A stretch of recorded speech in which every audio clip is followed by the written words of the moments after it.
సామాజిక న్యాయ మహాశిల్పం పేరుతో విజయవాడలో ఏర్పాటు చేసిన అంబేద్కర్ కాంస్య విగ్రహం దేశానికే తలమానికమని రాష్ట్ర ముఖ్యమంత్రి వైఎస్ జగన్మోహన్ రెడ్డి అన్నారు.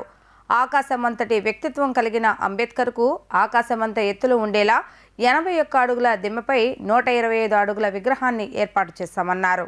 అంబేద్కర్ మహాశిల్పం ఆవిష్కరణ సందర్భంగా ముఖ్యమంత్రి YS Jaganmohan Reddy audio video సందేశాన్ని విడుదల చేశారు. ఆకాశమంతటి వ్యక్తిత్వం కలిగిన అంబేద్కర్కు ఆకాశమంత ఎత్తులో ఉండేలా 81 అడుగుల దిమ్మెపై 125 అడుగుల విగ్రహాన్ని ఏర్పాటు చేశామన్నారు. ఈ దేశ సామాజిక, ఆర్థిక, రాజకీయ, మహిళా చరిత్రను మార్చేలా దాదాపు 100 ఏళ్ల క్రితమే ఆయన వ్యక్తం చేసిన భావాలు కలకాలం మన దేశాన్ని ప్రభావితం చేస్తూనే ఉంటాయన్నారు. 19న జరిగే విగ్రహ ఆవిష్కరణకు ప్రతి ఒక్కరూ స్వచ్ఛందంగా తరలి రావాలని పిలుపునిచ్చారు.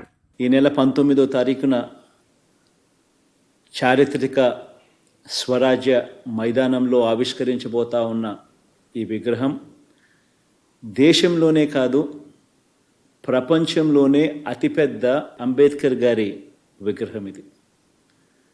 ఇది 81 అడుగుల వేదిక మీద ఏర్పాటు చేసిన 125 అడుగుల మహాశిల్పం. అంటే మొత్తం మీద 206 అడుగుల ఎత్తైన విగ్రహం ఇది. అణగారిన వర్గాలకు చదువులు దగ్గరగా తీసుకువచ్చిన మహనీయుడు. ఆయన అంటరానితనం మీద, ఆధిపత్య భావజాలం మీద తిరుగుబాటు చేసిన ఓ మహానుభావుడు. ఆయన సమసమాజ భావాలను నిలువెత్తు రూపంలో చూపించిన ఒక గొప్ప వ్యక్తి.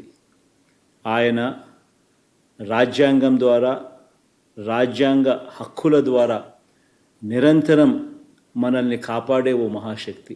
చరిత్రను తిరగరాసేలా 100 సంవత్సరాల పాటు స్ఫూర్తిని కూడా విగ్రహం ఇస్తూ పోతూ ఉంటుంది. ఇది మన సమాజ గతిని సమతా భావాల వైపు మరల్చడానికి, సంఘ సంస్కరణకు, పెత్తందారి భావాల మీద తిరుగుబాటుకు, రాజ్యాధికారంలో పేదల స్థానాన్ని సుస్థిరం చేసేందుకు నిరంతరం స్ఫూర్తి ఇస్తుందని విశ్వసిస్తున్నాను.